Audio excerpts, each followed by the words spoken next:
복 받으신 분들이십니다.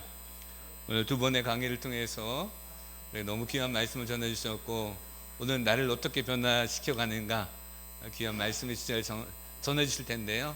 우리 교수님 나오실 때 뜨거운 박수로 환영하도록 하겠습니다. 감사합니다.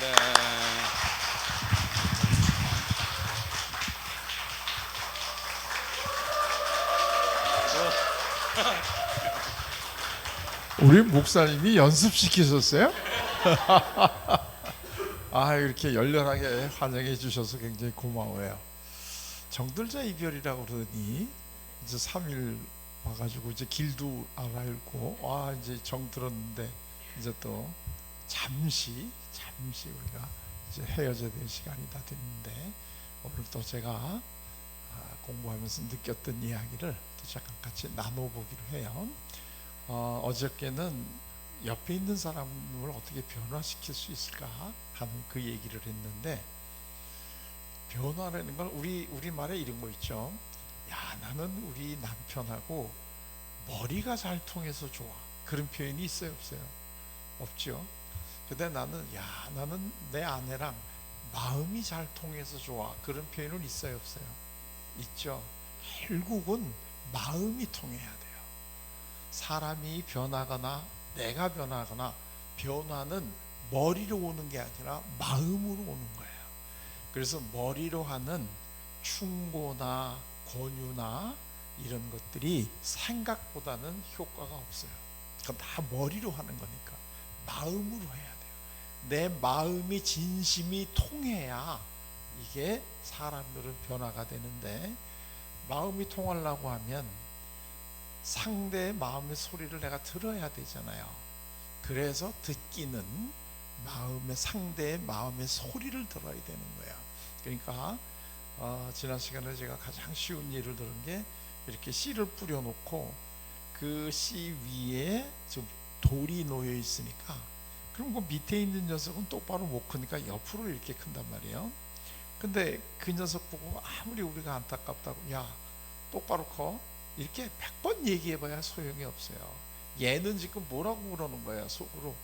나도 똑바로 크고 싶은데 돌 때문에 그렇게 못 커서 나도 안타까워요. 돌 좀 치워주세요. 이게 지금 하는 얘기란 말이죠. 그러니까 돌을 치워주기만 하면 똑바로 크는 거예요, 우리가 이 얘기를 안 하더라도.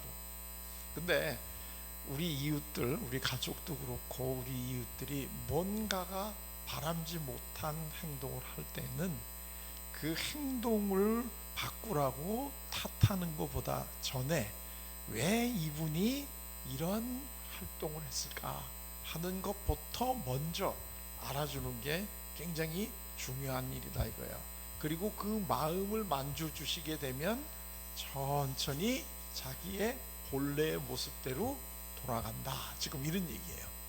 제가 오늘 우리 이상원 그 안수 집사님하고 식사 같이 했어요. 근데 저분이 첫째 날 나한테 한참 강의하는데 시비 거신 거 아시죠? 그런데 나는 그때 그게 굉장히 좋았어요. 이분이 굉장히 그 힘이 있고 진솔된 분이구나 하는 이런 생각을 했는데, 오늘 이제 식사를 같이 이렇게 쭉 하는데, 본인이 그 부인 되시는 한 권사님한테 굉장히 잘못을 많이 했다고 그런 얘기를 솔직하게 다 얘기를 하시더라고요. 그런데 그 잘못을 했다 하는 이것도 중요하지만, 왜 잘못을 했을까요? 우리는 이걸 알아야 되는데, 제가 같이 얘기하다가 알았어요. 그건 저도 그 아픔이 있거든요. 근데 그게 뭐냐면, 제가 삼형제 중에 둘째예요. 제가 아들만 삼형제의 둘째인데, 저희 아버님이 3대 독자시거든요. 근데 이제 저희 어머니랑 결혼을 했는데, 저희 어머니가 결혼하신 지 4년이 됐는데 아기가 안 들어서는 거예요. 그러니까 그 친정에서, 야, 그 3대 독자네 집에 가서 대 끊지 말고 그냥 나와라, 이렇게 이제 그 친정에서 이제 얘기를 하신 거죠. 그랬더니 우리 어머니가 이제 우리 할머니한테 그 얘기를 하셨을 거 아니겠어요? 이래 가지고 나는 이제 친정으로 다시 돌아가겠다. 그랬더니 우리 할머니가 우리 이제 할아버지 할머니 고향이 다 평양이에요. 그러니까 이제 평양에서 우리 할아버지 할머니가 제일 먼저 이제 예수님을 믿기 시작을 했는데, 우리 할머니가 아니다, 이 교회 다니는 집에서 며느리가 아기가 들어서지 않는다고 다시 친정으로 보내는 법은 없다. 그러니까 마음 푹 놓고 지내라. 그러면서 우리 할머니가 그때부터 북쪽에 영험하다는 산은 다 돌아다니면서 철야 기도를 하셨대요. 근데 이제 우리 할머니가 하신 말씀에 의하면 한참 밤새껏 철야 기도를 하고 새벽에 눈을 뜨면 산에 있었던 짐승들이 다 와서 무릎 꿇고 자기 기도를 들으셨대. 근데 우리 할머니가 약간 과장하시는 버릇이 있어요. 좀 흥분하시면. 그러니까 그게 무슨 진짜 다 들으셨겠어요. 그냥 혹시 뭐 산짐승이 지나가다가 뭔가 자꾸 어떤 이 소리가 들리니까 이게 뭔가 그러고 이렇게 지나갔다 좀 봤을 수는 있겠지. 어쨌든 그래가지고 이제 그렇게 기도를 하는데, 하루는 비몽사몽간에 계시는데 하늘에서 내 치마를 벌려라 하는 이런 소리가 들리더래요. 그래가지고 치마를 딱 이렇게 벌렸더니 하늘에서 박이 3개가 떨어졌대요. 그래서 이제 우리 할머니가 이거는 태몽이구나 이렇게 생각을 하고, 그 중에 하나는 하나님한테 바치겠습니다 이렇게 기도를 했대요. 그리고 난 다음에 저희 어머니가 아들만 3형제를 하셨어요. 근데 그게 이제 저희 형님이 근데 이제 전 둘째란 말이에요. 저희 형님이 얼마나 귀한 아들이겠어요. 3대 독자네 집에서 결혼했는데 이 4년 동안 아기를 못 낳고 할머니가 가서 기도하고 막 이러다가 태어났으니까 얼마나 귀했는지, 이북에서 이제 피난 나오잖아요. 145태 때 피난 나올 때 다른 건 다 버리고 왔는데 저희 형님이 장조림을 좋아하셔가지고 이 소고기 장조림만 이렇게 안고 내려왔다는 거예요. 그러니까 우리 형님이 얼마나 귀한 아들이겠어요. 그 다음에 3년 뒤에 제가 태어났어요. 그리고 제 동생이 5년 뒤에 태어났는데, 그때 제가 이렇게 딱 이렇게 그 어렸을 때 이 집안 분위기를 보니까 형님하고 내 동생하고는 그냥 이 세상에 있는 것 자체로 사랑을 받는 것 같은데, 나는 꼭 뭔가를 잘 해야 이렇게 사랑을 해주는 것 같은 느낌이 드는 거예요. 근데 이제 그런 느낌이 왜 또 들었냐면, 형님이 이제 옷을 입잖아요. 그러면 이 바지 같은 것도 형님이 입다가 이제 절 주는 거예요. 좀 작아지면. 그럼 내가 입잖아요. 그럼 내가 입으면 다 해줘. 그러면 5년 밑에 동생은 또 새 거 입어. 그러니까 항상 옷이 형님은 새 거 입고 나는 헌 거 입고 동생은 새 거 입고 꼭 이렇게 되는 거예요. 그러니까 그게 어렸을 때 느낌에 굉장히 내가 형이나 동생보다는 사랑을 못 받는 거구나 하는 이런 느낌이 굉장히 강하게 들었어요, 저는. 그래서 제 어린 시절이 굉장히 제가 좀 스스로 슬픈 어린 시절을 보냈어요. 그래서 그나마 뭔가 내가 이 인정을 받아야 된다 생각을 하고, 그나마 내가 잘했던 게 공부야. 어저께 내가 공부 잘했다 그랬잖아요. 그러니까 공부를 열심히 해가지고 공부를 잘하면 그래도 부모님이 나를 좀 인정해 주시는 것 같아서 인정을 받으려고 그 공부를 그렇게 열심히 했어요. 근데 우리 형하고 동생은 나보다 공부를 못했는데 그냥 사랑받아. 그러니까 이게 얼마나 이게 마음에 억울하기도 하고 섭섭하기도 했겠어요. 그런데 이 둘째라는 게 이게 70이에요. 내가 이 얘기를 그러면서 그 얘기를 했더니 우리 고입에 계신 한 권사님이 식사를 하면서 저 집은 또 딸이 6인데 넷째라며요. 그러니까 본인이 중간에 있는 그 사람들이 얼마나 섭섭하고 억울한 일이 많은가 알아가지고 그렇게 안 되려고 딸만 둘 하셨대. 그러니까 이게 둘째가요 보기하고는 다르게 굉장히 그렇게 억울한 게 많아요. 그러니까 아마 우리 이 집사님도 그 부모님에게 잘 보이려고 하는데 부모님이 칭찬을 안 해주시고 그러면 좀 화도 나고 그러지 않겠어요? 이 모든 것들이 우리 오늘날 우리 이 집사님을 만드시는데 큰 원동력이 되는데, 저분이 굉장히 진솔하시더라고요. 그리고 거침이 없으시고 자기가 뭐가 잘못했다는 거 다 아시고, 그러니까 원래 그런 분들이 나도 사랑을 받고 싶은데 사랑을 못 받았다 하니까 굉장히 섭섭하시고 좀 억울하시고 그런 마음이 있지 않으셨겠어요? 어때, 제 얘기가 맞아요? 큰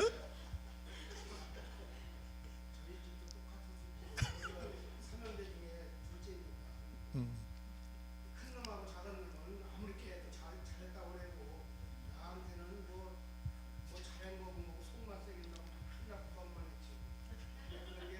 그런 걸 생각하면 엄청 서운했지. 거기까지 하세요. 내가 눈물 날라 그래. 이게 둘째, 여기 둘째이신 분들은 혹시 이걸 아실지 모르겠어요. 둘째 서름이라는 게 이게 보통 그게 아니에요. 그렇다고 엄마 대들 수도 없는 거고, 이래서 이제 그 혼자서 이렇게 사귀고. 그래서 딱 얘기했는데 예. 부모가 자식이 열손보다 깨물어도 안 아픈 손가락 갖다 내자면 둘째는 깨물어도 안 아픈 거예요. 저거 지금 얼마나 속으로 지금 이 억울했는지 지금 저만 해도 아시겠지. 알았어, 됐어. 내가 저분이 오늘 저녁 안 사줬으면 얘기 안 들으려고 그랬는데. 그러니 이게 여기 여러분도 혹시 자녀들 중에 둘째가 조금 빗나간다 그러면 얘가 좀 많이 섭섭하고 억울한 모양이구나 하고 조금 더 한번 따뜻하게 더 얘기해 주시고 이제 그래야 되는데요. 그러니까 모든 거는 다 그 원인이 있어요. 그렇기 때문에 겉으로 드러난 행동을 보고 이거를 고쳐라 이렇게 하기보다는 이렇게 행동을 할 때 그 마음에 아픈 게 뭘까, 요거를 들어주셔야 저절로 이게 나중에는 좋은 쪽으로 성장해 가게 돼 있다 하는 거를 지금 얘기를 드리는 거예요. 그러려면 들어줘야 되잖아요. 넌 아픈 게 뭐니? 네 마음에 아픈 게 뭐니? 하는 걸 들어주셔야 그게 자기 속에 있는 아픔이 뭐다 하는 걸 얘기를 하고 그거를 이제 공감을 받고 그래야 힘이 생기는데, 그 얘기는 안 듣고 넌 막 왜 이렇게 이런 식으로 자꾸 말썽을 부려, 이렇게 얘기하면 더 말썽 부리게 되겠죠.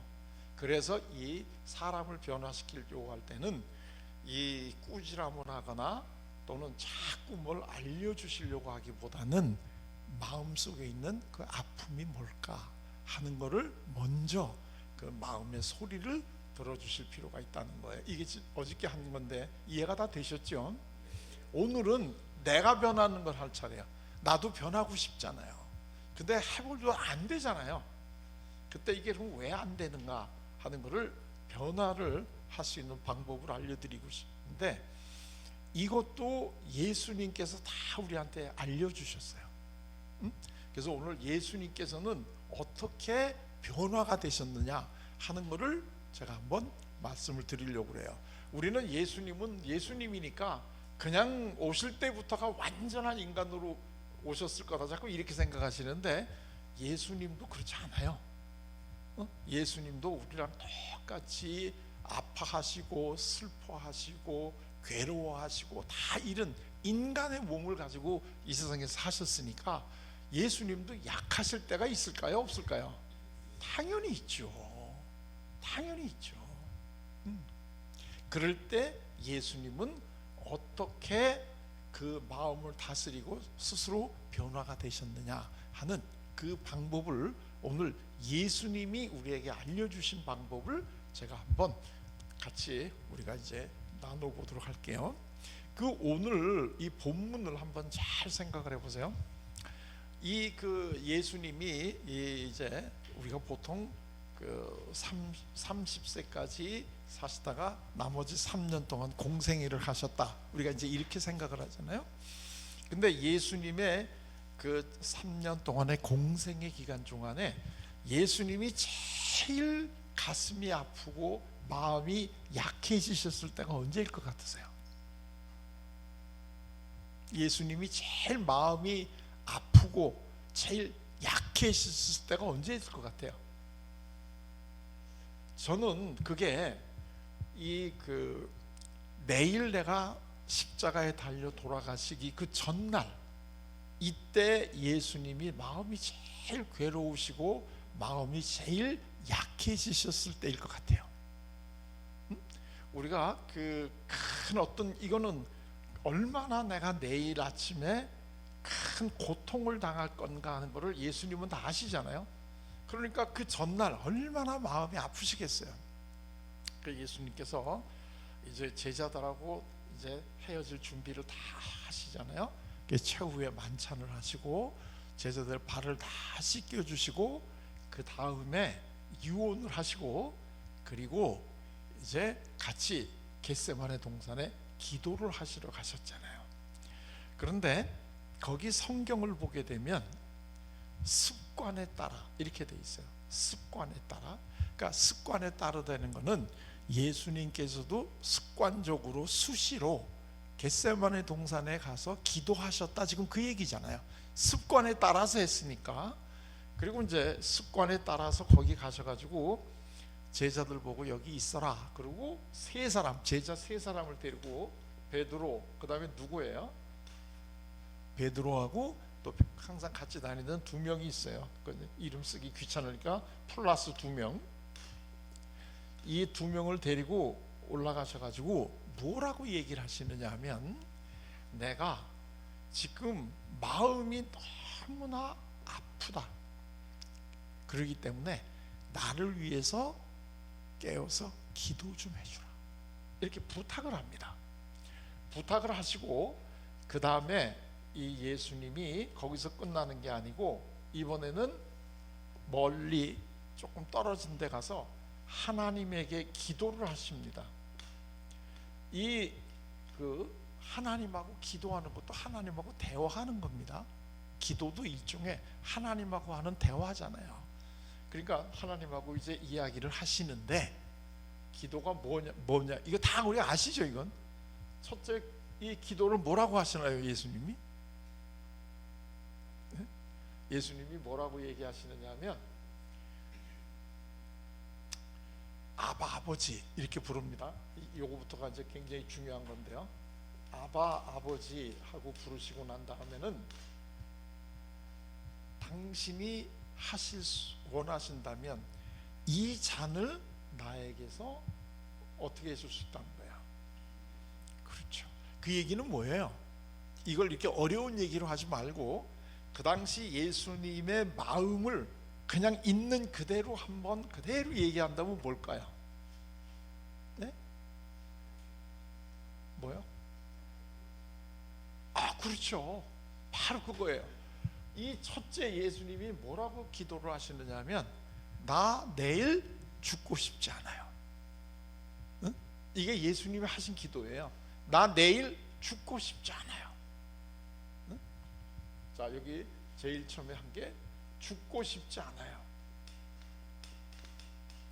그러나 그 다음에가 이제 그러나 내가 죽어야 되면 죽겠다. 이게 이제 그 예수님의 첫 번째 기도의 내용이에요. 이거 우리 다 아시죠? 이게 부활절 되면 꼭 우리가 이제 이 그러나의 신앙을 본받자 이제 이런 게 많이 나오잖아요. 이제 이게 굉장히 중요하단 말이에요. 자, 중요하죠. 응? 우리는 우리가 원하는 대로 하는 게 아니라 하나님이 우리에게 명령하신 그 길을 우리가 따라야 되는 것은 우리 기독교인이면 누구나 다 이거를 알고 있고 또 그렇게 살으려고 노력을 하는데, 하나님이 우리에게 원하는 그 길이 넓은 길이에요? 좁은 길이에요? 네? 하나님이 우리에게 원하시는 길이 넓은 길이에요? 좁은 길이에요? 그건 좁은 길이에요. 큰 길로 가는 사람은 많지만 내가 너희들에게 원하는 삶은 좁은 길로 가는 거예요. 좁은 길로.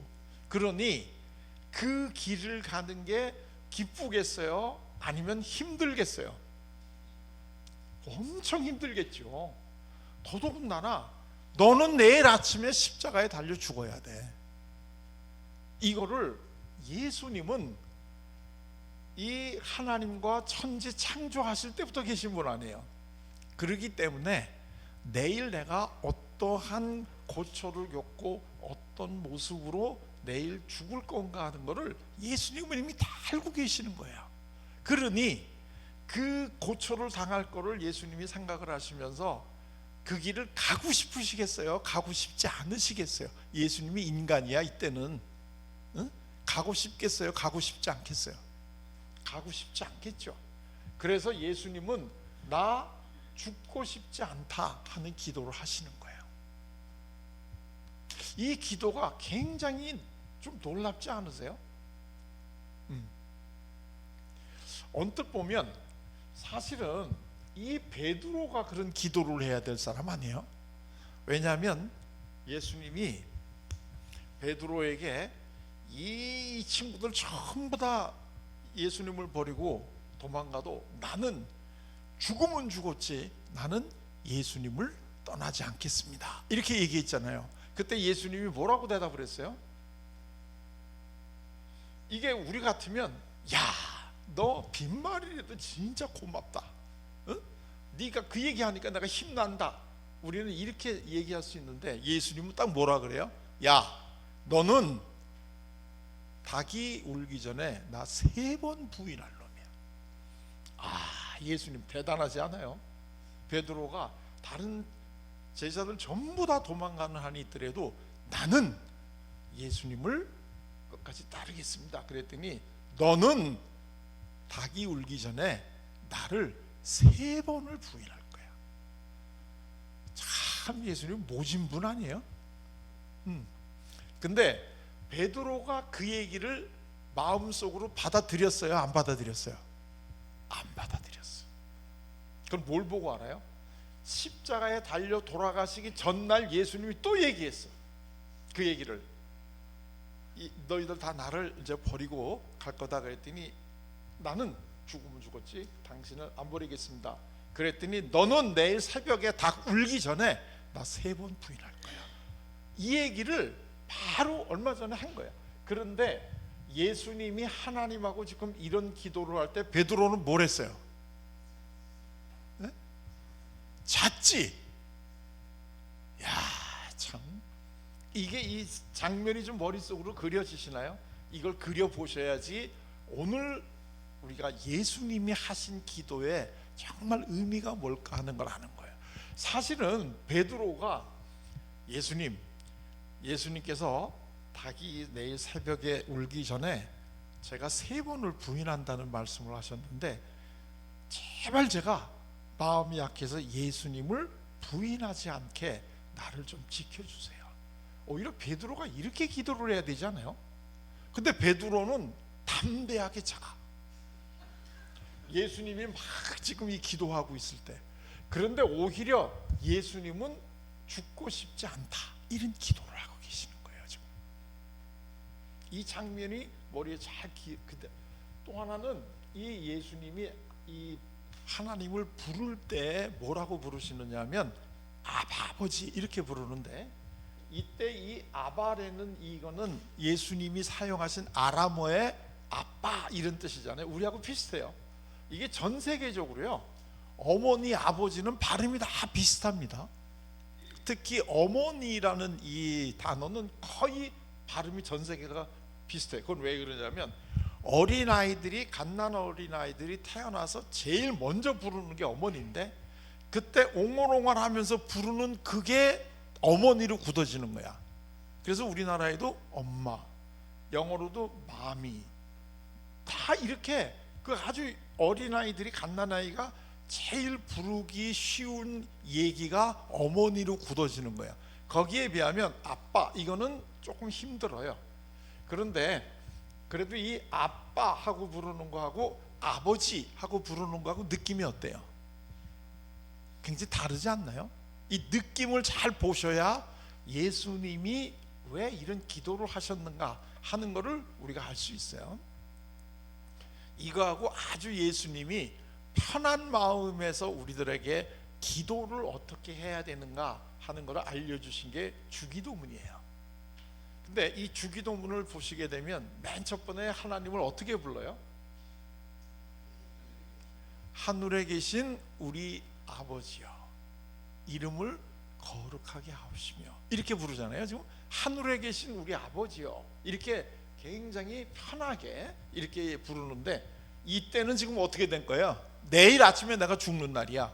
근데 이때도 하나님한테 기도할 때 하늘에 계신 우리 아버지시여, 이렇게 기도가 나올까요? 안 나올까요? 이렇게 기도 안 나오지. 응? 그러니까 이 예수님이 아주 솔직하게 아빠 이렇게 부르는 거예요. 응? 나 죽고 싶지 않아요. 너무나 무섭다는 거예요. 나 죽고 싶지 않아요. 그러면서 그것만 하면 안 되니까, 그러나 죽으려면 꼭 죽으려면 내가 죽긴 죽겠습니다, 이렇게 얘기를 하는데, 이 둘 중에 어느 게 예수님이 더 진짜 진심으로 하는 대목이 요 대목일까요? 요 대목일까요?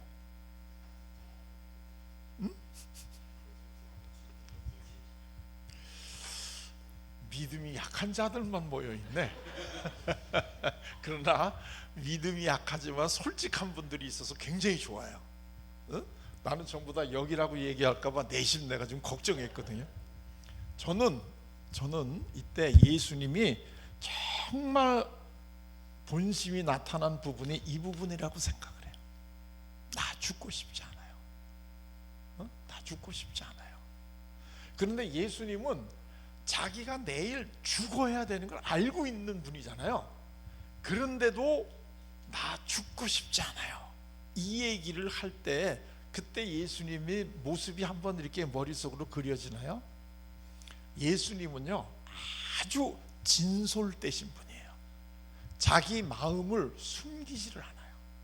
죽고 싶지 않으면 죽고 싶지 않다고 그러는 거고, 화가 나면 욕하는 거고, 이러는 거예요. 이제 그 우리가 화가 나면 어떻게 합니까? 화가 나면 욕하게 되죠. 그래서 이제 야, 화도 나면 욕도 좀 하고, 뭐 이제 이래도 괜찮다, 이런 얘기를 하니까, 제 그 제자 중에 한 친구가 갑자기 뭐라고 얘기하느냐면, 선생님 저는 화를 못 냅니다, 이러는 거예요. 여자 제자인데. 그래서 왜 너는 화를 못 내니? 그랬더니 자기는 교회 다닌다는 거예요. 그래서 교회 다니는 사람은 화내면 안 되냐? 그랬더니 화내면 안 된대요. 그래서 그러냐? 그러면서 내가, 야, 교회 다니는 사람들이 예수님을 따라서 예수님처럼 행동해야 되는데, 내가 보는 성경에 의하면 예수님도 화를 참 여러 번 내셨다. 그리고 예수님이 욕도 참 잘하시는데, 보통 욕도 아니라 아주 욕을 찰지게 잘하신다. 우리는 보통 욕할 때 마음에 안 들면 야 이 개새끼야, 이 정도 얘기를 하는데, 예수님은 야 이 독사 이 새끼들아, 이 회칠한 무덤 같은 새끼들아, 얼마나 찰지게 욕을 하냐. 근데 네가 욕을 좀 하면 어떠냐, 예수님도 하는데. 그랬더니 이 친구가 저를 굉장히 불쌍하게 바라보면서, 교수님은 왜 성경책을 보시더라도 딱 그런 부분만 보세요, 이런 거예요. 그래서 제가 개정판 본다 그랬어요. 근데 예수님은 정말 진솔되게 자기 감정을 속이지 않는 분이에요. 화가 나면 욕하고, 슬픈 데 가서는 눈물 흘리고, 기쁨은 웃고. 이게 예수님은 이렇게 자기가 느끼는 마음, 감정을 하나도 숨기지 않고 있는 그대로 얘기하시는 분이니까, 내일 아침에 자기가 돌아가실 걸 알고, 그것도 그냥 돌아가는 게 아니고 십자가에 달려가지고 온갖 괴로움과 수치를 다 당하고 거기서 지금 돌아가실 텐데, 이게 얼마나 가슴 아프시겠어요. 이게 우리 성화를 보게 되면 예수님이 십자가에 달려 돌아가실 때 옷을 다 벗기고, 이제 이렇게 가린 거 하나 이제 있잖아요. 근데 원래 십자가에는 완전히 그거 다 벗깁니다. 그렇기 때문에 가리고 말고 또 없어요. 이제 이 새끼는 부끄러운 걸 모르는 새끼니까 우리가 죽인다 이렇게 되니까, 그러니 그런 수모를 받을 거를 생각을 하고 하니 이게 얼마나 이게 힘들겠어요. 그러니까 당연히 나 죽고 싶지 않다 하는 이야기를 당연히 하실 수가 있어요. 자, 그리고 그러나 내 뜻대로 마시고 하나님 뜻대로 하십시오. 하나님 뜻이 뭐예요? 죽어야 되면 죽겠다는 거죠. 그런데 내 진짜 솔직한 마음은 뭐예요? 안 죽겠다는 거예요. 내 마음은 안 죽겠다는 거고, 내가 죽을 수밖에 없다면 죽겠다는 건 머리야, 머리. 응? 우리 마음하고 머리가 이렇게 따로 노는 거예요. 자, 이렇게 됐는데, 그리고 다시 와 보니까 자고 있어요. 그리고 뭐라 그래요? 야야야, 니들 지금 내가 이렇게 힘들고 너희들하고 좀 같이 있어 달라고 그러는데 그래 그새를 못 참아서 자냐? 섭섭한 걸 그대로 표현하시잖아요. 그러면서 야, 내가 마음은 온인데 육신이 약하다, 이런 얘기를 하죠. 그게 무슨 뜻이에요? 이게 지금 육신이고, 응? 이게 마음이야. 가만히 있으면 잘 다시 한번 잘 써. 내가 마음은 원이로되, 응? 맞나요? 제가 저녁을 너무 맛있게 많이 먹었어요. 자, 그러니까 이게 내가 사실은 이렇게 해야 되는데 내가 약해서 자꾸 이렇게 마음이 든다. 지금 이제 그 얘기를 하는 거예요. 그러면서 깨서 기도를 같이 해달라. 그리고 다시 가서 이제 두 번째 기도를 하는데 그 두 번째 기도에는 기도 내용이 달라집니다. 이 첫 번째 기도하고 두 번째 기도는 뭐냐면 이 부분이 없어집니다. 내가 죽고 싶지 않다는 부분이 없어져요, 두 번째 기도는. 그리고 내가 죽어야 되면 죽겠습니다, 이렇게 죽겠다, 이런 걸로 이 표현이 달라집니다, 기도 내용이. 그리고 세 번째도 똑같은 내용의 기도를 하십니다. 그리고 세 번째가 됐을 때는 제자들에게 야, 너희들 많이 그렇게 피곤하냐? 그럼 자라, 그러시고 그 다음엔 뭐라고 얘기하시느냐면, 자, 사람들이 나를 잡으러 지금 왔으니까 우리 가자. 그러니까 사람이 나를 잡으러 왔다는 건 내가 이제 잡혀서 죽는다는 얘기잖아요. 그런데 도망가거나 피하거나 하는 게 아니라 이제 저 사람들이 날 잡으러 오니까 우리 가자, 자기 죽음을 향해서 가는 거예요. 자, 그런데 이 첫 번째 기도하고 두 번째 기도 사이에 무슨 일이 있었기 때문에 예수님의 마음이 변했나요? 무슨 일이 있었나요? 뭐가 있긴 있으니까 예수님이 안 죽겠다는 게 더 첫 번째 기도에는 중요했는데 두 번째 기도에는 죽겠다는 거로 바뀌잖아요. 뭐가 있었나요? 이게 사복음서에 다 나오는 얘기인데 그때 무슨 일이 있었는가 하는 거를 누가복음에만 나와요.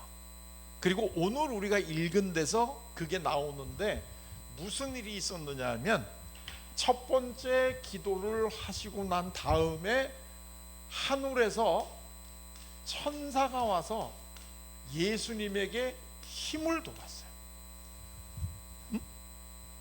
그 대목이 굉장히 중요한 대목이니까 나중에 시험에 꼭 나오니까 빨간 줄 그어놓으셔야 돼. 그게 이게 요거하고 요거 두 번째 기도 사이에 하늘에서 천사가 와서 예수님에게 힘을 도왔어요. 그러니까 천사가 와서 예수님에게 힘을 도와주시니까 이제는 이 부분이 없어지고 이 부분만 남는 거예요. 이해가 되셨나요? 이게 이해가 진짜 잘 하셔야 돼. 이게 아주 굉장히 하이라이트니까. 그러니까 그 다음에 이 세 번째는 마찬가지인데 이 두 번 끝나고 이 세 번째 기도는 어떤 기도를 하시느냐 하면 너무나 절절하게 기도를 하셔가지고 흐르는 땀이 핏방울 같이 될 정도로 기도를 하셨는데 이때 기도의 내용은 이거하고는 전혀 다른 이 기도가 나가는 거죠. 정말 내가 이제 안 죽겠다는 기도가 아니라 이 사람들이 내가 죽는 걸 통해서 다 하나님에게 돌아오고 전부 다 이 하늘나라 갈 수 있게끔 해주세요 하는 기도가 진짜 나오는 거예요. 이 기도를 예수님은 땀이 흐르는 게 피같이 보일 정도로 절절하게 기도를 하신 거예요. 이게 지금 예수님의 기도의 흐름이 이런 흐름으로 지금 가고 있다 하는 것을 잘 아셔야 되는데, 자, 이제 중요한 퀴즈를 하겠습니다. 하늘에서 천사가 와서 힘을 도왔는데 첫 번째 기도가 두 부분입니다. 요 부분이 있고 요 부분이 있는데 요 부분은 죽지 않겠다는 거고 여긴 죽는 게 굉장히 두렵다는 거죠. 지금 여기는 이제 할 수 없이 죽어야 되면 죽겠다 그런 얘기인데 하늘에서 천사가 와서 힘을 도와주는 이게 요 부분에 대한 이 하나님의 반응일까요? 이 부분에 대한 반응일까요? 제 얘기를 알아들으셨나요? 예수님이 지금 첫째 번 기도가 두 부분이잖아요. 앞부분은 나 무섭고 두렵고 죽고 싶지 않습니다 하는 게 첫째 부분이고, 둘째 부분은 그러나 하나님의 뜻이면 내가 죽겠습니다. 이게 기도가 둘 부분인데, 하늘에서 천사가 내려와서 힘을 도왔잖아요. 그게 예수님의 기도의 앞부분 때문에 천사가 왔을까요? 뒷부분 때문에 천사가 왔을까요? 네? 네? 아, 이게 무슨 오늘 우리나라 그 현실 같아요. 둘로 쫙 갈리네 지금. 자, 다시 한번 제가 질문할 테니까 잘 들어보세요. 첫째 부분은 뭐냐면, 나 너무나 두렵고 그래서 죽고 싶지 않습니다, 살려주세요. 이게 이제 첫째 부분이고, 두 번째 부분은 그래도 내가 죽어야 된다면 죽겠습니다. 이렇게 이제 기도가 두 부분이란 말이에요. 근데 하늘에서 천사가 와서 예수님에게 힘을 도와줬어. 그러면 이게 첫째 부분 때문에 천사가 왔을까요? 둘째 부분 때문에 천사가 왔을까요? 응? 몇 번? 저분은 외교관 출신이에요? 우리 아까 노란 옷 입은 친구는 뭐라고 생각했지 아까? 둘째 부분? 오케이, 그래. 자, 네? 근데요, 제 생각에는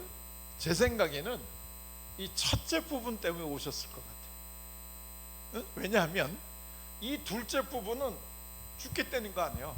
내가 죽어야 되면 나는 죽겠다, 지금 그 얘기인데요. 그렇다고 한다면 예수님이 겟세마네 동산에 가서 기도하실 필요 자체가 없지 않나요? 아니, 그러면 나는 이제 내일 당연히 죽는 거니까 죽겠다 이렇게 마음을 굳건히 먹고 있다면 뭐하러 겟세마네 동산에 가서 기도를 하십니까? 그냥 돌아가시면 되지. 근데 겟세마네 동산에 가서 기도하시는 이유는 죽고 싶지 않다라는 이것 때문에 기도를 하러 가신 거 아니겠어요? 여러분들도 기도하실 때 대개 성경에 나와 있는 대로 내가 하겠습니다 이럴 때 기도하러 가게 돼요? 아니면 그거 내가 힘들어서 못하겠다 그럴 때 기도하게 돼요? 응? 그러면 다시 한번 물어볼게요. 천사가 하늘에서 와서 힘을 도왔는데 이게 죽고 싶지 않다는 이 부분 때문에 오셨을까요? 아니면 죽겠다는 부분 때문에 오셨을까요? 그렇지, 이제야 말 알아듣네 이분이. 고집은 세가지고 또 계속 후자르는 거예요. 예. 아유, 저 천사가 내려와서 예수님 돌아가시는 게 낫겠네요 할 수가 있는 거 아닙니까? 맞아. 오케이. 자, 그런데 여기 힘을 도왔다 그러면 힘은 언제 우리가 누구한테 힘을 도와주나요? 약해서 뭔가 못하고 그럴 때 힘을 나 잘할 수 있어, 오케이, 이러고 있는데 가서 힘 도와줄 게 뭐가 있어요? 그러니까 힘을 도와줬다라는 이거는 예수님의 이쪽 부분 때문에 천사가 하늘에 와서 힘을 도와준 거예요. 그런데 여기서 굉장히 재밌는 거는 우리가 해야 될 일이 이거잖아요. 근데 우리 마음은 이래. 그러면 우리 스스로 혼자서는 안 되고 하늘에서 천사가 와서 힘을 주어야 우리가 해야 될 일을 하게 되는 거야. 이게 진짜 중요한 오늘 이 기도의 포인트예요. 내가 해야 되는데 내가 그렇게 못해. 교회 가니까 성경에서는 이 사람을 사랑하라고 그러는데 이 사람이 나한테 한 이 행동을 보면 도저히 나는 사랑할 수가 없고 미운 거야. 근데 내가 사랑을 해야 된다네? 그럴 때는 뭐가 필요해요? 이럴 때 기도가 필요한 거야. 이럴 때 내가 저절로 그냥 보기만 해도 기쁘고 사랑하는데 뭘 좀 사랑하게 해달라고 가서 기도하냐고. 그래서 내가 정말 내가 미워 죽겠는데 사랑을 해야 된다니 나에게 힘을 좀 주세요. 나 정말 사랑하기 어려워요. 이렇게 얘기를 해야 하늘에서 천사가 와서 힘을 도와줘서 사랑을 하게 된다는 거예요. 이해가 되셨나요? 이게 기도야. 이게 하나님에게 우리가 상담받는 게 이런 거예요. 그러니까 내가 혼자서도 잘할 수 있다, 이런 마음을 갖고 있으면 구태여 하늘에서 천사가 뭐하러 우리한테서 힘을 돋겠어요. 천사도 갈 데가 얼마나 많은데 바쁜데. 그렇지 않겠어요?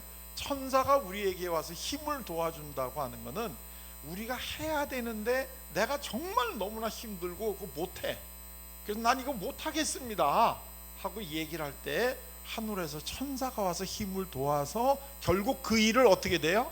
하게 되는 거야. 이 내가 나 혼자 할 수 있습니다 이렇게 되는 사람한테는 도움을 줄 수가 없어요. 이 우리 학생들을 갖다 가르치도 봐도 선생님 나 이거 혼자 잘 할 수 있을 것 같아요. 그럼 해봐 네가. 그러지 아니야 내가 도와줄게 이렇게 안 하잖아요. 근데 어떤 친구들은 선생님 내가 너무 이게 열심히 해봤는데도 잘 안 되는데 저는 이거 못할 것 같아요 이렇게 얘기할 때 그래? 그러면 내가 도와줄게 우리 같이 한번 해볼까? 이렇게 되지 않나요? 그러니까 우리가 하나님이 우리에게 하시라고 명령한 일들이 우리 있잖아요. 그거를 사실은 내가 혼자 할 수 있어요 없어요? 혼자 할 수 있는 일은 우리 보고 하라고 하나님이 요구도 안 해. 우리 보고 혼자 할 수 있는 일은 하나님이 하라고 요구도 안 해. 단 내가 혼자는 할 수 없는 일을 하나님이 우리에게 요구하는 거예요. 제가 어렸을 때 제가 다니는 교회가 이웃에 있는 다른 교회하고 합병을 했어요. 근데 저는 이 지금 우리 큰 기쁨 이 샘물교회가 합병을 하시고 난 다음에도 이렇게 잘 화목하게 지낸다는 거 보고 내가 너무나 놀라고 고맙게 생각을 했어요. 왜냐하면 이거 그렇게 쉽지 않은 일이에요. 아마 말로는 우리 김 목사님도 그렇고 우리 장로님들이 다 어렵지 않게 됐다 그러지만 아마 굉장히 마음속으로 어려운 일을 겪을 때 기도 참 많이 하셨을 거예요. 그게 그 기도의 힘을 받고 하늘에서 천사가 내려와서 힘을 주었기 때문에 이게 지금 이게 돼가는 거지. 이거 절대로 사람의 힘으로 야 우리 따로따로 있는데 외로웠는데 합치니까 진짜 좋네, 절대로 그렇게 안 될 거예요.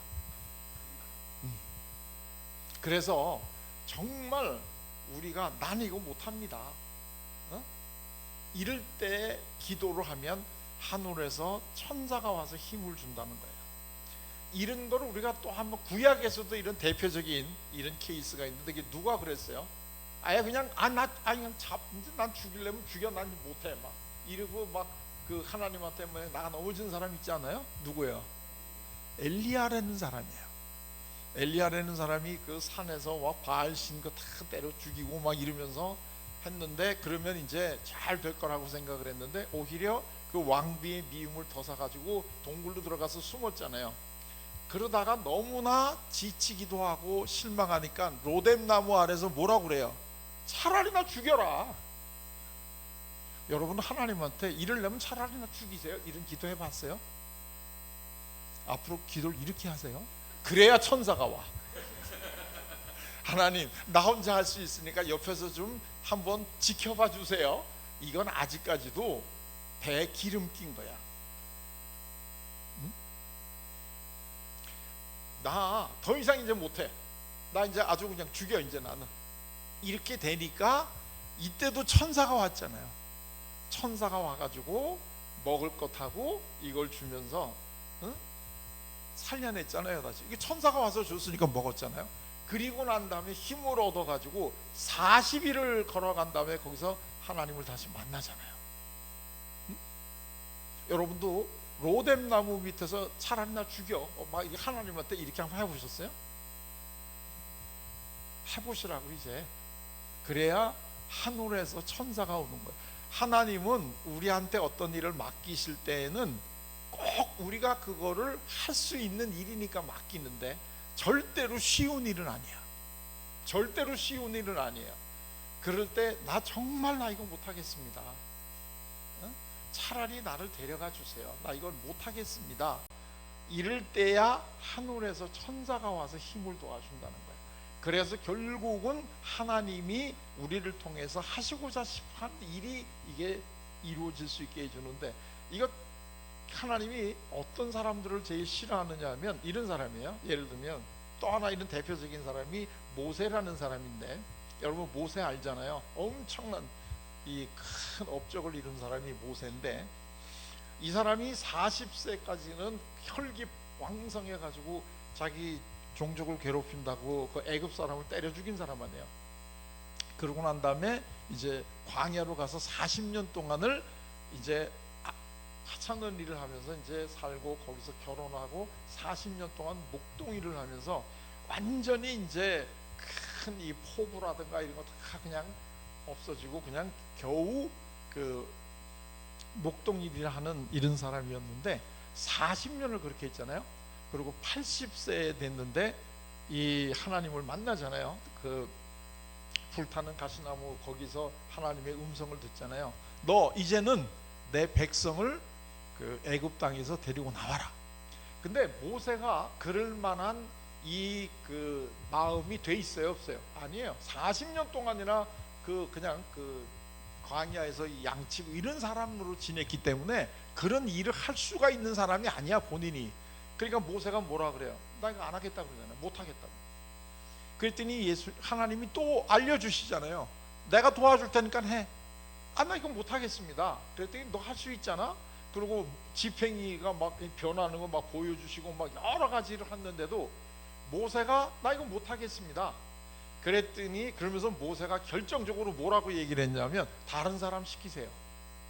그때 하나님이 화를 내셨어요. 하나님이 진짜 화를 낼 때는 내가 못하겠다고 그럴 때 화를 내는 게 아니야. 다른 사람 시키라고 그럴 때 화를 내는 거야. 내가 임마 너한테 하라고 그랬잖아 지금. 내가 그러고 네가 못하면 내가 도와준다고 그러잖아. 근데 왜 너는 못한다고 다른 사람 시키는 거야? 그리고 그때 하나님이 모세한테 화를 냈어요. 그러고 나니까 모세가 그러면 내가 하겠습니다. 그러고 가가지고 그 이스라엘 백성을 애굽에서 탈출시키는 출애굽의 위대한 일을 결국 모세가 하잖아요. 이때도 마찬가지죠. 내가 도와주니까 네가 할 수 있는 거야. 내가 도와준다고. 그럴 때 이 중요한 거는 나는 혼자서는 못합니다라고 하는 이 대목이 꼭 나오지 않아요? 이게 진솔함이라는 거예요. 진솔함. 난 이거 혼자 못합니다.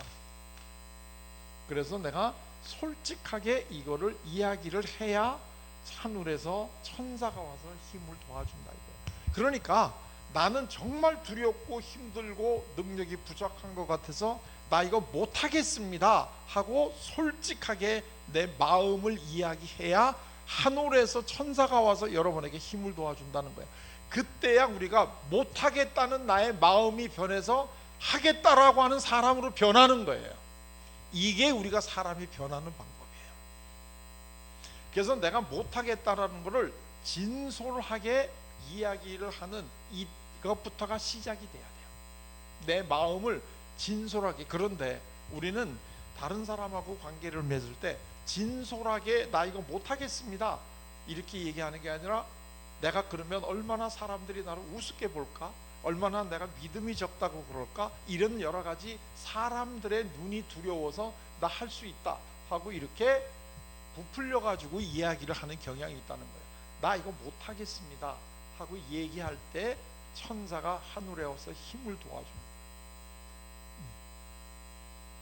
그리고 하늘에서 천사가 와서 힘을 도와줬을 때야 비로소 우리는 변화가 될 수 있어요. 이거는 성서에 계속 되풀이 나오는 거예요. 그렇기 때문에 이 구약도 그렇고 보면 하나님이 큰 일을 사람들한테 맡길 때 제일 먼저 나오는 조건이 뭐냐면 네 아비와 친척의 땅을 떠나라. 그 땅을 왜 떠나라 그래요? 여러분들도 하나님이 앞으로 크게 하시려면 광주를 떠나라 이러실지 몰라요. 왜냐하면 여기는 내가 아는 사람도 많고 내가 닦아놓은 게 있기 때문에 일을 하기가 쉽지 여기는. 근데 이렇게 되면 누구한테 기도를 덜 하게 돼? 하나님한테 기도를 돌아야 되는, 여기 아는 사람 많으니까 이거 내가 할 수 있다고 생각. 그러니까 아무도 모르는 데를 내보내는 거야. 그러면 그 다음에는 내가 못하면 어떻게 해야 돼요? 기도해야 되잖아. 그때 하나님이 힘을 주시는 거니까. 다 네 부모와 이 친척 애비의 땅을 떠나라, 이게 기본이에요. 그러면 그 사람들이 제일 먼저 느끼는 감정이 뭐냐면 나 이거 못해, 나 이건 못해, 이렇게 느끼는 거예요. 그때 하나님이 천사를 보내서 힘을 도와주신다, 이런 얘기예요. 그때 우리가 정말로 변하는 거예요. 나는 못하던 사람이 이제는 할 수 있는 사람으로 변하는 거예요. 근데 그거는 내가 혼자 해서 그런 게 아니라 하늘에서 천사가 와서 힘을 도와줬기 때문에 그래요.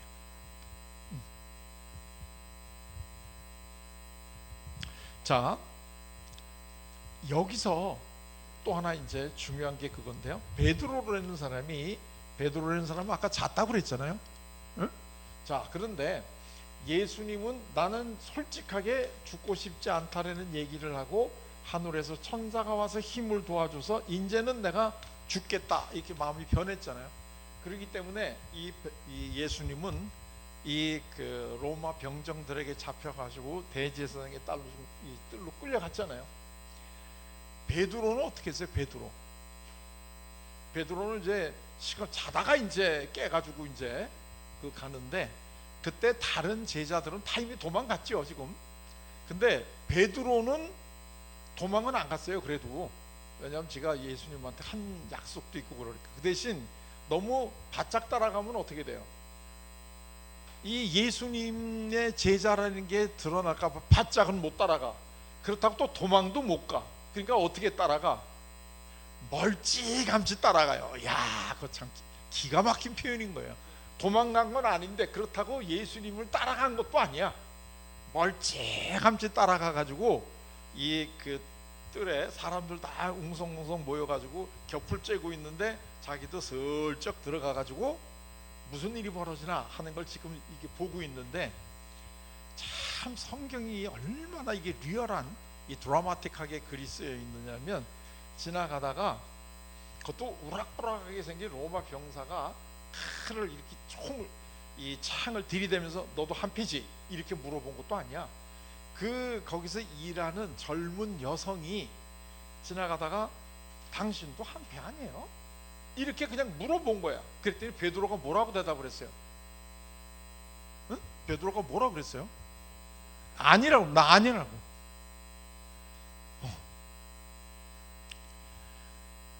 참 진짜 이 베드로라는 사람도 정말 하여튼 참 희한한 사람. 근데 또 한 번 와서 물어보잖아요. 아무리 봐도 너 같은 패인 것 아니라니까 이러면서 더 펄쩍 뛰면서 나중에는 저주까지 해요. 예수 저 사람은 죽여야 되는 사람, 저 인간은, 이런 얘기까지 한 사람. 그리고 또다시 그 부인을 하고 세 번째 부인하니까 닭이 울었잖아요. 그래서 이제 이걸 보고 베드로가 통곡을 하잖아요. 그때 닭이 탁 울면서 이제 세 번 부인하니까 베드로 이제 그 부인을 하는데 예수님이 베드로를 돌아보시잖아요. 그 성경에 다 쓰여 있습니다. 이렇게 이제 베드로가 딱 세 번 부인하고 닭이 우는데 그때 예수님이 베드로를 이렇게 돌아보십니다. 그때 예수님이 어떤 표정으로 돌아보셨을까요? 여러분이 만약에 예수님이고 베드로가 자기 세 번을 부인했다는 소리를 듣고 난 다음에 돌아보실 때 여러분들은 어떤 표정을 지을 것 같으세요? 응? 야, 이 새끼야, 내가 너 세 번 몇 번을 얘기했잖아, 이 새끼야. 응? 근데 이 새끼야, 네가 이제 와서 이럴 수가 있겠냐? 이런 식으로 이 야단치는 얼굴로 예수님이 돌아보셨을까요? 저는 아닐 것 같아요.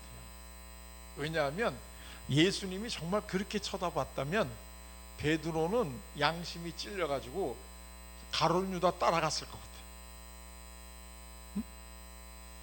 근데 베드로는 그래도 죽지 않고 살아있는 거 보면, 원래 좀 뻔뻔하긴 해요 이 사람이. 근데 이 그 죽지 않고 살아있는 거 보면 예수님이 그렇게 이 짜려보거나 잃은 건 아니고 아마 예수님이 굉장히 측은하게 바라보셨을 것 같아요. 내가 너한테 얘기했잖아. 너 나 3번 부인한다고. 자, 그런데 이걸 보면은요, 이 나는 죽지 않겠습니다라고 솔직하게 고백을 해서 천사가 와서 힘을 준 예수님은 죽음하고 당당히 맞서잖아요. 그때부터는. 그래가지고 재판을 받는데 이 당당하게 맞서고 그 다음에 결국 십자가에 달려 돌아가시는데, 베드로는 이게 부인을 하고 막 이러잖아요. 지금 그게 뭐예요? 어디서 차이가 왔어요? 어디서 베드로하고 예수님 차이가 왔어? 베드로는 자기가 두렵다는 사실을 인정을 안 하고 이때 잤어. 만약에 베드로가 예수님이 이렇게 힘들어 가지고 이 기도를 하실 때 그 옆에서 같이 나도 두려운데 힘을 이렇게 기도를 했다면 천사가 온 김에 베드로에게도 힘을 주지 않았겠어요? 응? 여러분들은 기도할 때 어떻게 기도를 해요? 기도도 응답을 받는 기도가 있고 응답을 못 받는 기도가 있는데, 많은 분들이 나는 아무리 기도해도 응답을 못 받는다 이러시는 분이 있는데, 못 받으면 못 받는 게 응답이에요. 그게 그러니까 응답이 없는 기도는 없어요. 내가 원하는 대답을 안 들었는 것 뿐이지. 근데 뭐 기도한다고 다 내가 원하는 대답이 오나요?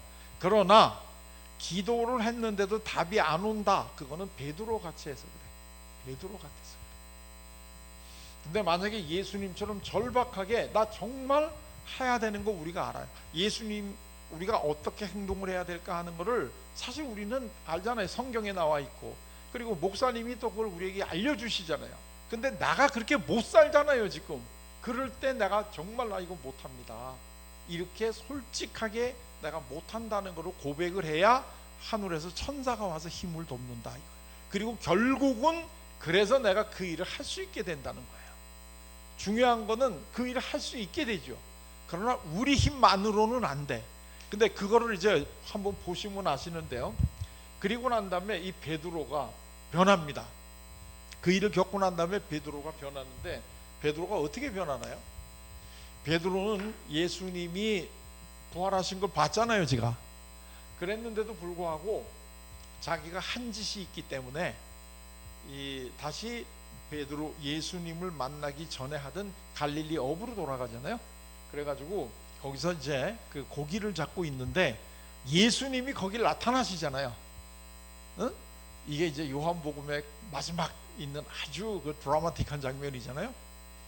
근데 이제 이 제자들은 예수님이 와 있는지를 모르는데 이제 고기를 잡고 있는데 예수님이 고기 많이 잡았냐? 그러면서 보니까 예수님이잖아요. 예수님이다. 그랬더니 일로 와라. 내가 조반 준비해 놨으니까 우리 같이 조반을 먹자. 그래가지고 예수님이 거기서 이제 아침을 미리 준비하시고 기다리고 계시잖아요. 그래서 이제 아침을 먹었어요. 먹고 난 다음에 베드로하고 유명한 이제 문답이 시작이 되죠. 그러니까 교회 나오는 분이 다 아는 얘기인데, 이제 식사를 하고 난 다음에 예수님이 베드로에게 너 베드로야, 너 이 사람들보다 나를 사랑을 하냐? 하고 물어보잖아요. 그랬더니 우리 성경에는 예 사랑합니다 이렇게 대답을 하는데, 원래는 이렇게 대답이 나온 게 아니에요. 원래 제대로 한다면 예수님이 너 이때 이제 사랑한다는 건 이제 아가페라는 단어인데, 너 죽기까지 나를 사랑을 하냐? 그랬더니 베드로가 나는 그렇게는 사랑 못합니다. 다만 예수님을 스승으로 존경할 뿐입니다. 이렇게 대답을 해요. 이게 이제 필리아라는 걸로 대답을 해요. 그랬더니 두 번째 다시 예수님이 너 나를 죽기까지 사랑을 하냐? 그랬더니 나 그렇게 못합니다. 그랬더니 세 번째 예수님이 그러면 너는 나를 스승으로 존경을 하냐? 그랬더니 그거 하신다는 건 아시지 않습니까? 이렇게 얘기하니까 유명한 얘기죠. 내 양을 먹여라. 이제야 됐다는 거야. 이제 네가 혼자서 다 한다고 날뛸 때는 너는 못할 때인데, 이제 네가 못한다라고 얘기하니까 이제는 너 됐다.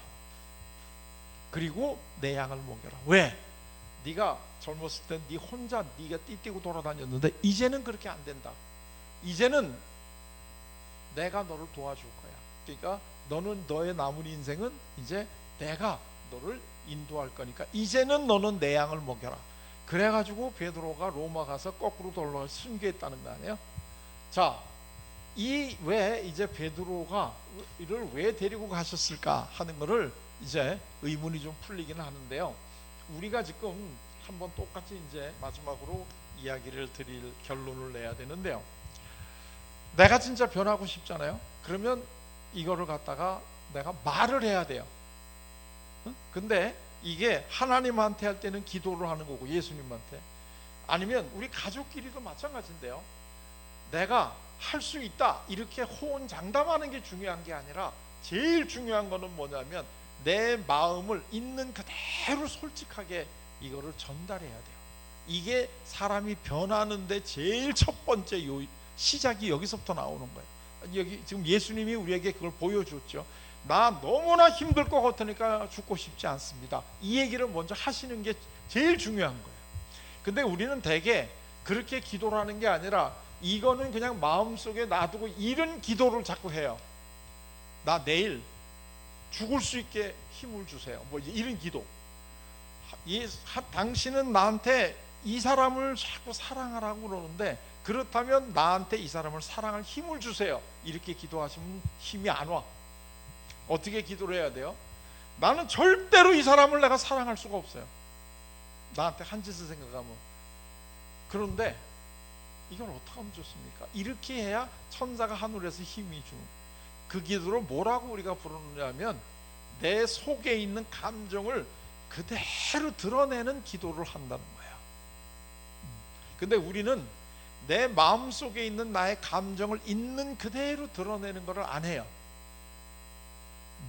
그거는 마치 내가 그렇게 드러내게 되면 내가 나쁜 사람으로 보일까봐, 또는 내가 너무나 약한 사람으로 보일까봐, 다른 사람들이 내가 그렇게 약한 모습을 보이게 되면 나를 무시할까봐, 뭐 여러 가지 이런 것 때문에 실질적으로 나의 감정을 있는 그대로 진솔하게 드러내는 게 아니라 항상 가면을 쓰고 상대하고 관계를 맺는 거야. 그런데 이렇게 되면 사람한테서도 도움이 안 오고 더더군다나 하늘에서부터 도움이 안 와요. 자, 그러면 하늘에서 천사가 와서 힘을 도왔다고 그러는데 어떻게 힘을 도와줬을까요? 천사가 힘이라는 게 보재기 싸고 갖고 올 수 있는 거예요? 그래서 천사가 와가지고 예수님한테 자, 하나님이 이거 보내십니다 그러고 이렇게 보재기 이렇게 갖다 주는 거예요? 힘이 어떻게 줬을까? 분명히 천사가 와서 예수님에게 힘을 줬잖아요. 어떻게 줬을까? 그 힘이 뭐고 그 힘을 어떻게 줬을까요?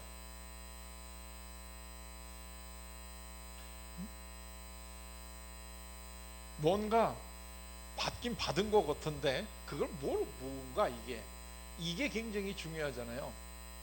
제가 이 상담을 공부를 하면서 제일 알고 싶었던 게 바로 그 중에 하나가 저거예요.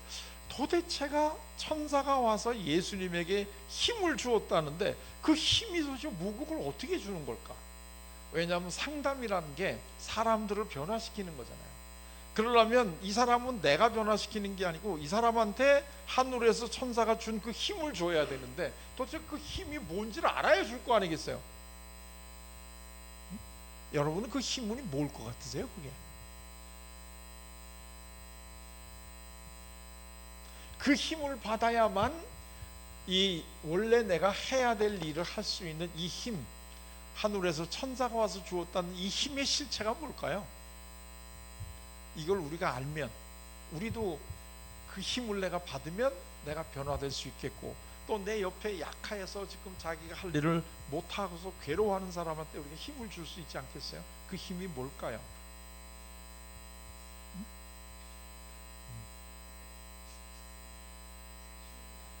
자신감을 불어넣어줬다. 그렇죠?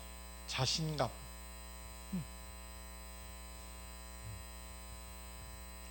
그래요. 아주 중요한 말씀을 하셨는데요. 자신감의 감자가요, 이게 감정할 때 이 감자거든요. 이게 자신감이. 그런데 요 감자는요, 요거를 이렇게 파자를 해보게 되면 이 요자가 요런 자가 하나 있고, 그 다음에 여기 마음심자가 있어요. 요게 무슨 자죠? 이게 함자입니다. 모두 함자예요. 모두 함. 그리고 요겐 마음심이에요. 자, 이 감을 줬어요. 감을 줬는데 그게 뭐냐면, 이 모두, 너하고 나하고 둘이 모두 마음이 지금 통했다 그 뜻이에요. 이 감자가 감정이라는 게. 그렇기 때문에 너하고 나하고 통하려면 뭐가 통해야 돼요? 아까 우리 얘기했죠. 마음이 통해야 돼. 그게 마음 심자잖아요. 그리고 통한다는 거는 너하고 나하고 같은 감정을 느낀다는 거야. 응? 같은 감정을 느끼는 건데, 이 같은 감정을 느낀다는 게 다른 표현으로 하면 공감이야. 공감. 그러니까 천사가 와서 하나님에게 준 힘은 뭐 보재기를 싸갖고 와서 이렇게 던져준 게 아니고, 네가 얼마나 지금 두렵고 무서운지를 어떻게 한다는 거야. 하나님도 알고 계시고 같이 아파하신다는 거야. 이게 힘이야. 이게 힘이야. 응? 이게 천사가 와서 얘기해 주신 게 그거야. 모르겠어요. 제가 심리학을 공부하면서 상담을 하면서 그거를 하니까 사람들이 변화가 되더라고요. 힘을 얻어가지고. 어느 그 여자 목사님이 계셨는데, 이 여자 목사님이 이제 목사 안수를 받으시고, 그 다음에 이제 이 본인이 그동안에 회사 다니면서 일하면서 모아뒀던 돈으로 교회를 개척을 하셨어요. 근데 이게 생각만큼 교회를 개척을 했는데 이 신도가 잘 안 모이는 거예요. 그러니까 결국은 이 처음에는 좀 더 큰 장소를 얻어서 하다가, 그 다음에는 이걸 좀 줄이고, 그 다음에 또 안 와서 조금 또 줄이고 하다가 나중에는 자기 어머니 아버지 아파트 거실에서 예배를 드리게 된 거예요. 이제는 돈이 다 떨어졌고. 그러니까 이 여자 목사님의 마음이 어떻겠습니까? 응? 그래서 이제 이 여자 목사님이 이제 저하고 같이 상담을 하는, 여기 이제 들어왔는데 너무나 가슴이 아프신 거예요. 이분이 굉장히 회사 잘 다니다가 하나님을 만나가지고 그만두고 신학대학을 가서 목사 안수를 받으시고 개척교회를 했는데 결국 안 돼가지고 그동안 벌었던 돈은 다 날려버리고 결국 다시 아버지 어머니 아파트에 들어와가지고 그 거실에서 그 아버지 어머니 가족들하고만 같이 예배를 드리니 이 마음이 어떻겠어요? 그런 상태에서 이제 저하고 상담을 이제 하게 됐는데, 막 너무나 막 화도 나기도 하고 한심하기도 하고 막 이제 이런 상태에서 지금 자기 속에 있는 얘기를 하는데, 제가 그런 얘기를 했어요. 지금 제일 원망스러운 분이 누구예요? 그랬더니 가만히 있으면서 대답을 안 하시는 거예요. 그래서 제가 또 그랬어요. 저 같으면 지금 제일 누가 원망스러운지 금방 저 같으면 알 것 같은데 지금 제일 원망스러운 분이 누구예요? 내가 이제 그 얘기했더니 가만히 있더니 하나님이래요. 하나님이 제일 원망스럽다는 거예요. 응? 그래서 자, 그러면 우리 하나님에게 아주 솔직하게 있는 마음을 한번 그대로 얘기해 보세요. 왜냐하면 여기 지금 예수님이 하나님한테 있는 마음을 얘기해요. 그러니까 이분이 진짜 그래도 되나요? 아니 그래도 되죠. 왜 안 되겠어요? 솔직히 한번 얘기해 보시죠. 그랬더니 가만히 이분이 있다가 하나님 부르고 소리를 크게 지르더니 직장 잘 다니는 사람을 갖다가 꼬드겨 가지고 당신 일을 하라고 그랬으면 먹여 살기는 해줘야 될 거 아니야. 이거 우리 친구들은 정말 지금 다 잘 돼가지고 잘 나가고 있는데 나 혼자 지금 모든 거 다 이게 망해가지고 엄마 아버지 두 분 모시고 예배를 드리고 있는데 잘 나가는 사람을 갖다가 목사 만든 게 이렇게 되게끔 하려고 나를 이렇게 목사 만들려고 그랬어요? 이러면서 막 울부짖기 시작했어요. 그러니까 나중에는 막 울면서 하나님 이거 너무 하신 거 아니에요 이거? 응? 이러려고 나를 목사 되게 하셨어요? 막 쫙 이제 이렇게 얘기를 하고 난 다음에 이분이 좀 이제 말을 맞췄어요. 멈췄어요. 그래서 제가 이분한테 물어봤어요. 하나님이 지금 그 얘기를 다 듣고 계셨는데 하나님이 뭐라고 얘기하시는지 이 얘기를 한번 들어보세요. 그랬더니 이분이 또 가만히 이제 눈 감고 하나님의 얘기를 들으실 때가 또 막 통곡을 하시는 거예요. 이제 한참 울음을 끝내고 난 다음에 제가 여쭤봤어요. 하나님이 뭐라고 그러세요? 그랬더니 하나님이 자기 이름을 부르시면서 누구누구야, 너 정말 힘들지? 네 마음 나도 알아. 네 힘들 때 바로 나도 옆에 있었단다. 그 얘기를 하나님이 자기한테 해주셨대요. 그래서 제가 그 얘기 듣고 막 또 통곡을 했다는 거예요. 자, 그리고 난 다음에 어떠세요 지금은? 그랬더니 하나님한테서 그런 얘기를 듣고 나니까 마음이 훨씬 가벼워졌어요. 이제 힘이 생겼어요. 이제 이런 얘기를 했어요. 그리고 몇 년이 지났어요. 난 그분이 이제 그 몇 년이 지났는데 제가 어느 신학대학원에서 무슨 이제 이런 세미나를 하는데 거기 강의 나도 한 꼭지를 맡아가지고 좀 해달라 그래가지고 거기를 이제 하러 갔는데 그 이제 시간이 조금 전인데 어느 분이 오시더니 이 저한테 이게 박사학위 논문을 이렇게 주면서 교수님 때문에 제가 이 논문을 쓰게 됐습니다 그러는데 난 누군지 모르겠는 거예요. 그래서 이렇게 쳐다봤더니 저 누구신지 잘 모르시겠어요? 그래서 죄송하지만 내가 누군지 잘 모르겠는데요. 그랬더니 제가 바로 몇 년 전에 교수님하고 상담할 때 하나님한테 울부짖었던 그 사람이 저예요. 그러더라고요. 그래서 그때야 내가 그렇군요. 근데 그때하고 너무나 얼굴이 달라져가지고 환해져가지고 몰라봤어요. 그래서 지금 어떻게 됐냐 그랬더니 그 이후로 내려와가지고 자기가 그 학업을 중단했었는데 그걸 해가지고 박사학위를 받고 지금 이러한 사역을 하는데 너무나 내가 기쁩니다 하면서 그 사역하는 그걸로 얘기를 쭉 해주시는데 너무나 사람이 달라지고 얼굴이 환해진 거예요. 이분이 하나님에게 진솔하게 자기 속에 있는 이야기를 했더니 하나님이 이분에게 힘을 주신 거예요. 이게 힘을 받는 거예요. 이게 이해가 좀 되셨나요? 이분이 만약에 내가 주님이 주신 사업을 잘할 수 있게 힘을 주세요 이런 식으로 기도했다면 그 힘이 왔을까요? 안 왔을까요? 안 와. 이게 정말로 내가 힘들 때 나오는 기도가 이런 기도를 하셔야 돼. 난 너무나 힘들어. 이건 나 혼자 죽어도 못해. 나 이거 안 해. 이제 차라리 날 데리고 가세요. 이렇게 나와야 하늘에서 천사가 와서 힘을 도와줘가지고 결국 그 일을 해낼 수가 있는 거예요. 이게 우리가 변하는 거예요. 그렇기 때문에 사람에게도 그렇고 우리 하나님한테도 그렇고 내가 느끼고 있는 감정을 아주 진솔되게 표현을 하셔야 돼. 여기서 거짓말이 들어가면 안 되는 거예요. 있는 그대로 내가 너무나 힘들고 밉고 나 이거 못하겠다 이렇게 이야기가 나와야 이게 사람을 통해서 또는 하나님을 통해서 힘을 우리가 얻을 수가 있는 거예요. 이 힘이라고 하는 건 이렇게 오는 거예요. 이 여러분들도 우리 이 주위에 힘든 사람 많잖아요. 그럼 대개 경우에 왜 힘들어해? 하나님이 도와주실 텐데 기도해. 이거 100번 얘기해봐. 이거 소용없어. 이런 얘기는 어떻게 해야 돼요? 같이 너 많이 힘들지.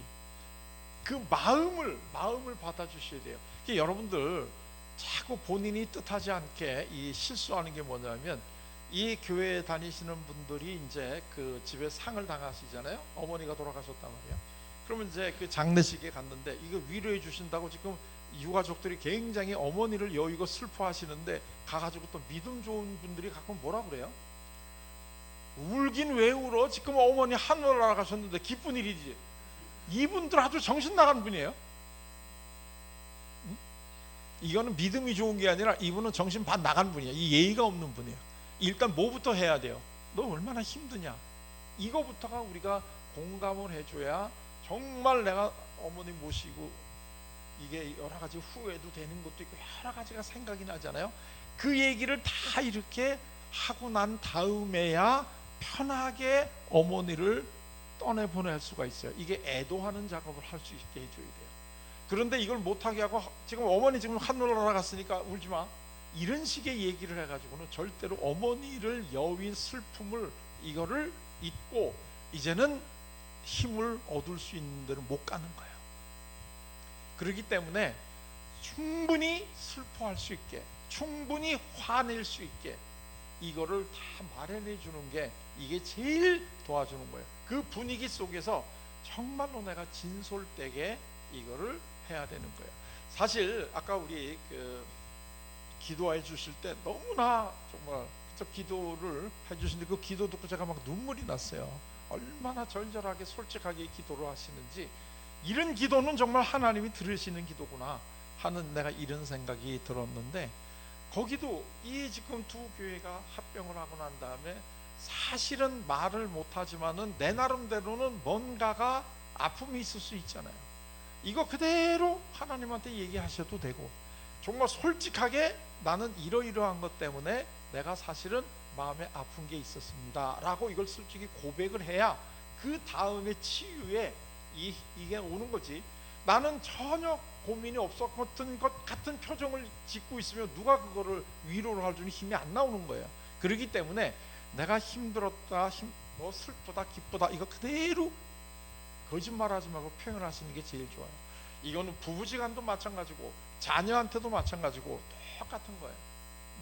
그러니까 야 이 자식아 왜 넌 자꾸 공부 안 하냐 이렇게 얘기하지 마시고, 네가 공부를 안 하기 때문에 내가 어떻다는 거예요. 지금 슬프다라는 얘기를. 그러니까 이제 마지막으로 공식을 정리를 해드리겠는데요, 다른 사람을 변하고 하려면 듣기를 하셔야 되는데, 듣기는 너는 지금 이러이러한 마음이구나 이렇게 표현을 해 주시는 거예요. 이 마음을. 그리고 주어는 너인데요, 내 거를 얘기하잖아요. 말하기는 나는 이렇게 얘기해야 돼요. 나는 이러이러이런 마음이다 이렇게 여기 얘기했죠.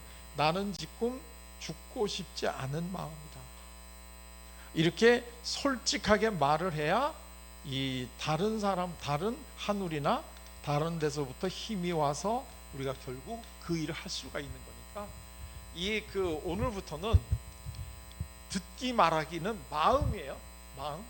이거를 전혀 머리 작업을 하지 마시고 마음으로.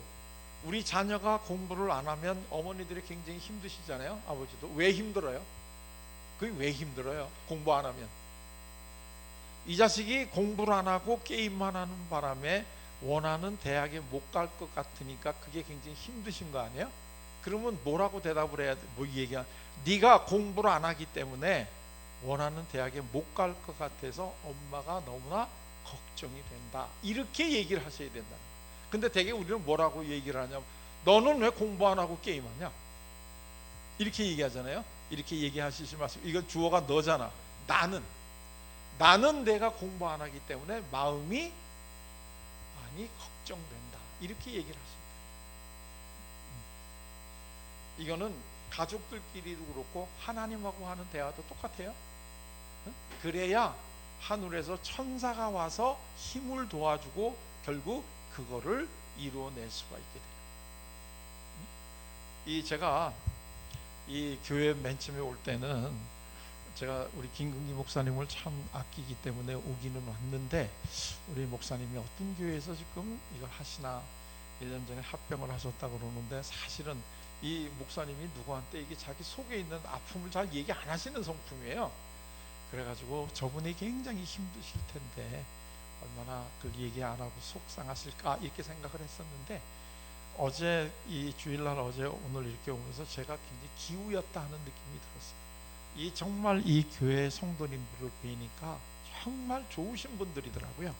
우리 특히 저한테 저녁을 사주신 분들 있잖아요. 장로님 두 분하고 오늘 집사님, 이분들 진짜 좋으신 분들이야. 그러니까 이렇게 좋으신 분들하고 우리 좋은 목사님하고 같이 예배를 드리니까 정말 여기는 큰 기쁨이 샘물처럼 솟아나는 교회 되는 느낌이 들어서 굉장히 기분이 좋고 아주 흐뭇한 마음으로 저는 돌아갑니다. 제가 이 광주를 이 곤지암 쪽으로 이렇게 이제 고속도로를 타고 지나가는데, 그때는 뭐 광주 뭐 이렇게 별거 아니었는데, 이제는 앞으로 제가 이 고속도로를 지나가면서 광주 하는 데만 딱 떠오르게 되면 여기는 진짜 기쁨이 샘물처럼 솟아나는 교회가 있지 하는 게 내 머릿속에 참 그려질 것 같아가지고, 그런 좋은 기억을 가지고 이렇게 이제 제가 떠날 수 있게 해주셔서 굉장히 고맙습니다. 그리고 우리 그 목사님이 상담 전문가입니다. 그렇기 때문에 목사님한테 기도만 부탁하시지 마시고 정말 힘든 거 있게 되면 목사님하고 상담을 통해서 내 삶의 구체적인 어려움을 같이 나누고 또 힘을 얻고 하는 정말로 가족과 같은 이런 좋은 교회가 앞으로도 계속 여러분들 통해서 쭉 커나갈 수 있기를 바랍니다. 자, 고맙습니다. 예.